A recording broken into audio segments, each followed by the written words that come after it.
So one of the first questions that was submitted to us is this. It says, does racism really exist today? Yeah, that's a really good question. And what I want to say is this, just to preface our conversation, personally, I want to be a listener, a learner, someone who's empathetic to the reality of what is going on today in our nation. And this question is I think super pertinent. I want to look at the definition of racism and then just the fruit of it, because I think we need to nuance this a little bit just to make it practical and relevant for us. But look at the definition here. Racism says, or by definition, is a belief that race is the, and I want to highlight this, primary determinant of human traits, and this word right here is very important, and capacities, and that racial differences produce an inherent superiority of a particular race. Now, one of the things that I know, if something's at the root, whether it's in culture or society or our hearts or whatever, there's ultimately going to be a measure of fruit there that's going to come forth. And I want to look at the fruit of racism just as we dive in here. One of the fruit of racism is prejudice. Let's just look at the definition of this for just a minute, all right? Prejudice is a preconceived judgment or adverse opinion or leaning formed without just grounds or before sufficient knowledge. So is that happening today? Which leads to discrimination. I want to read this definition. Discriminate means to make a difference in treatment or favor on a bias other than individual merit.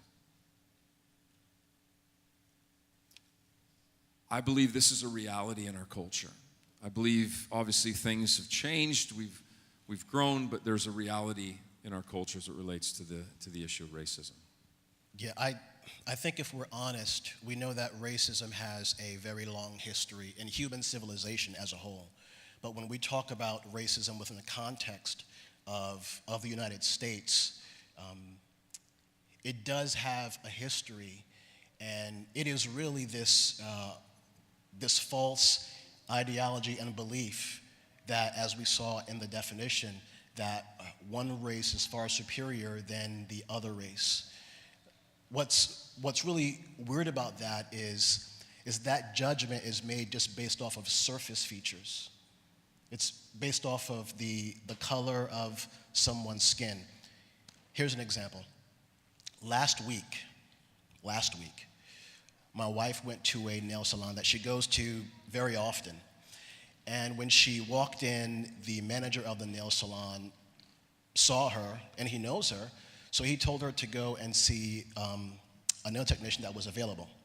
So when she walked in, there were some white people that were sitting there waiting.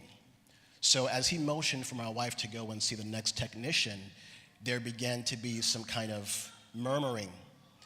And the manager said to the people who were waiting, well, you know, she comes here often, and what she's getting, that nail technician could actually do. But what you're getting requires another technician, so you're gonna have to wait. So when my wife got to the nail technician, the technician asked her, what did the manager say to you? And then my wife said, well, he just told me to come and see you. Is everything okay? And the technician said this. She said, well, yes, they told us that we shouldn't take any colored people before white people. This is last week in our community. So when we say, does racism really exist? The answer is yes. Because to say that racism does not exist is to look at a building and say it has no foundation. Because you don't see the foundation doesn't mean the building does not exist. In fact, because there is a building, it means there is a foundation.